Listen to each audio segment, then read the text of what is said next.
No response. Well, look at that. That child's taking a shine to me. Hey there, everybody, it's Alex from Forever Classic Games, and today we're gonna talk just a little bit about Death Stranding. Why? Because I feel like I need to? I don't know. I feel like a lot of people are really mixed on this game, and I just want to put in my opinion on it, because I think that there are a couple little features here and there that people are overlooking, and it may be souring their overall experience. For those of you unaware, I have never played a Hideo Kojima game until Death Stranding, of which I beat to its completion. At least the critical path. I beat the main game, I saw the credits. It's something. I really like Death Stranding, but for reasons that I don't see a lot of people discussing. Death Stranding at its core is a delivery sort of system that really asks the player to consider a lot of things they wouldn't necessarily consider. For example, in most platformers, you really only think about the geometric structures that you're hopping on, jumping on, running with chicken legs on in Banjo-Kazooie, you know, that type of thing. But with Death Stranding, you have to really, take into consideration all of the various terrains and the tools available at any given point. And these tools are actually created and acquired through various resources, whether it be resins, metals, chiral crystals, or what have you. And why I find this interesting is because never before have I enjoyed an open world game that has these sort of fiddly details attached to it. I, for one, am not a very big fan of Grand Theft Auto, even Red Dead Redemption. Most of the open world games I actually find kind of boring. I don't really like The Witcher 3 that much, even though I definitely didn't give that much of a fair shake. I only played the first few quests. But yeah, Death Stranding has actually a gameplay loop that I consider relaxing. It's the type of game that I enjoyed laying on my couch and playing on our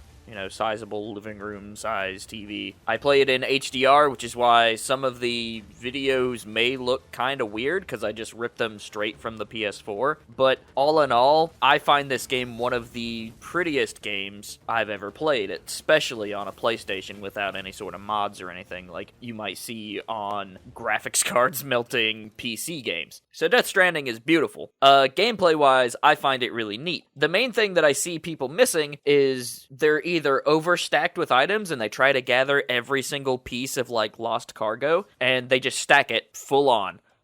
Straight from the top, like Sam Porter Bridges is a little skyscraper model. No, what you want to do is really not have a whole lot of equipment on you, really just, what you need to do the job and the items that you're delivering. So once you have these acquired and you plot out your route on your map, which you can use the square button to actually trace out routes, if you keep your finger on the touchpad and rotate the DualShock 4, it'll actually show you the mountain structures, and that is, I found, really, really helpful. And so once you have that, the other button that you want to make sure that you hit is that triangle for auto-sorting. I played the entire game without ever having to use anything other than that. And it's just instant, boom, everything is sorted. Sam makes a little jump like he's been jostled around a little bit, and then you're good to go. Don't rely on vehicles that much. They're pretty well worthless. I did not find vehicles very helpful at all until various points of the game when other players and myself had built a bunch of roadways. It takes a lot of time, it takes a lot of resources, and I only focused on it for about 2 or 3 hours of my 40-hour playthrough or something. And so if you have roadways, hopping in a truck, loading it full of stuff, maybe hitting a couple deliveries along the way, that's great. But for the most part, you're going to be hoofing it. The other thing that I suggest is as soon as you have the ability to equip the rigs, the exoskeletons, do that. Because they are immensely helpful. They make getting around certain terrain way easier. You can carry things. You're a little bit faster with some of them. Especially whenever you get to the area where you start running into snow. Snow especially is mitigated by one of the exoskeletons you get through some of the quests that you do there. And I found the snow to be probably the most frustrating part of the game, because there's a lot of starting and stopping. You have to consider elevation, and you're just basically trucking up the sides of mountainsides. And once you get that exoskeleton, of course, it's a little easier, and soon after you get the zip line, which is broken. Zip lines are great as long as you know how to use them, and it made getting around way easier, especially in areas where BTs like to hang out. BTs I didn't find super threatening. I actually, now that I know how they work, work, I enjoy kind of messing with them. For example, I'll let myself get caught and then, like, throw grenades at my feet and just watch the little, like, goopy goos kind of scatter. And that's fun. There's a lot of different ways you can kind of approach BTs. You can attack them from a distance with various grenades and weaponry, all of which is created from Sam's juices. Which is gross, but it makes sense in the end, I think. The other thing that you get is the ability to stealth kill BTs eventually. That makes them really, really easy, especially because your character, I believe, gets a little better in stamina and holding their breath and such over time. I think based on the score that your character has, various attributes will get better and better. So you'll be able to do things like carry more weight or do more likes. I don't quite know what likes do. I have a bunch of them, I think, but I couldn't tell you what they're for. They're just a funny little thing that this system operates on, and maybe there's a commentary there about social media. I don't know. Some of the larger themes I think are pretty interesting is just about every character has some sort of angle or kind of caricature of a type of life or death. You see a lot of, like, characters that are created in, like, labs where they're grown out of stem cells, or characters that have really weird things happen with their birth. And there's a lot of, like, in between that spectrum of life and death and various types of life and death, both on the micro and macro levels. That's where a lot of characters kind of hang out as far as, like, symbolism and theme structure. Characters, for the most part, are pretty entertaining. A few of which I found really fun.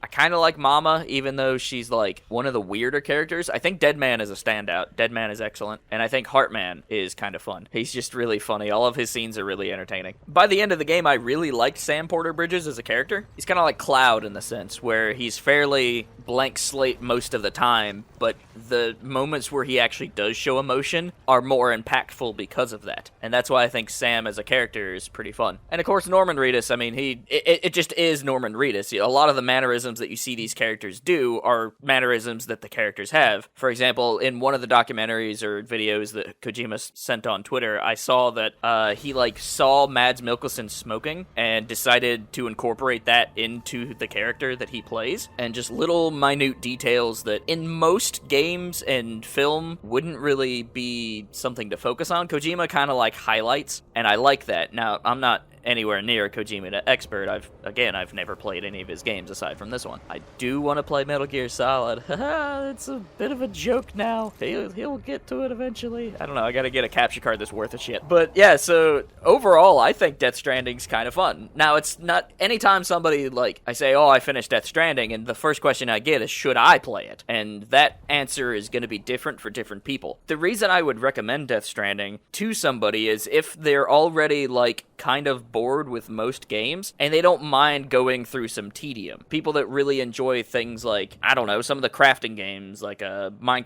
Subnautica, Stardew Valley, whatever, things that kind of take a little bit more effort than the average game to achieve various points. Some people that are into Red Dead Redemption 2, for example, might really enjoy Death Stranding. But the other thing that you gotta think about is Death Stranding's nowhere near perfect. It's pretty close as far as, like, the amount of bugs and glitches and visual problems, and I actually didn't run into any fiddly nonsense. Some of the systems I consider kind of fiddly, but other than that, it's a solid made, surprisingly indie game, even though there's a shit ton of money associated with it. It's kind of a wonder that this even exists, honestly. I mean, Kojima struck out and didn't have the Konami name to kind of, like, shop around anymore. He was going solely on his own merits, and that team that kind of huddled around Kojima have really surprised me, personally. I didn't expect to like Death Stranding as much as I did. I knew it'd be weird, and I knew that it might have some interesting themes that I could talk about, but for the most part, this is a game I didn't expect walking away from and going, you know what, I kind of like that. Because it is the type of game where all of the actions and successes are really driven by the player, so me climbing the mountains, that was all me. Was it the best method of doing it? Probably not, but it was me. And for that, I think it's kind of interesting, because all of the efforts that I did were rewarded in some way, shape, or form, either through more story or just the experience or standing on top and seeing the vistas. I thought was really fun. And just, I don't know, Death Stranding's cool. I totally get why some people don't like it, and even I might, years from now, be like, wow, that game kind of sucked. But right now, in this moment, I find Death Stranding really interesting. Now, is it the type of game that I wish I would have paid full price for?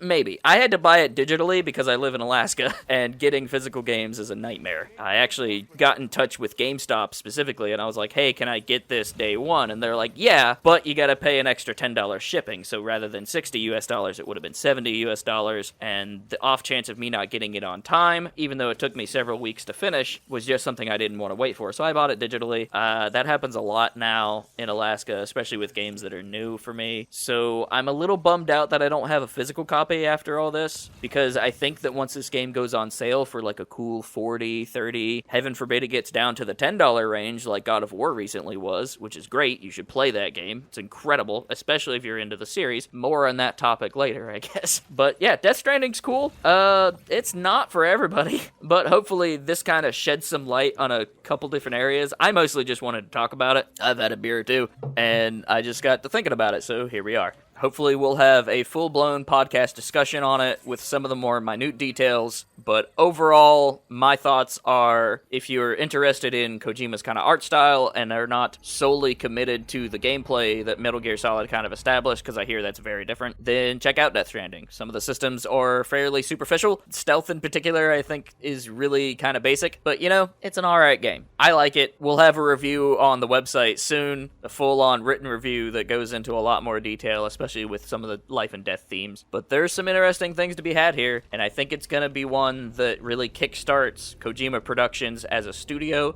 and I can't wait to see what they do next. I'm Alex McCumber, signing out. Stay cool. Be sure to check out Forever Classic Podcast at foreverclassicgames.com. We've got a lot of different things going in various different areas, and we're doing as much as we can based on the holidays, our day jobs, and we're just trying to put out some of the cool stuff in between all that nonsense. So I hope you all enjoy, and as always, be good to each other, be nice to each other, play some games. If you have some games that you want to recommend to us, especially one that's not talked about a lot, please find us on Twitter at ForeverXClassic, at the number 4 ForeverClassic105, or at Exquisite Liar. Definitely shoot those to us. My DMs personally are open. I do believe that's the same for the joint Twitter as well. Yeah, send us those games. We're always interested, we're always curious, and that's what makes this type of production really fun.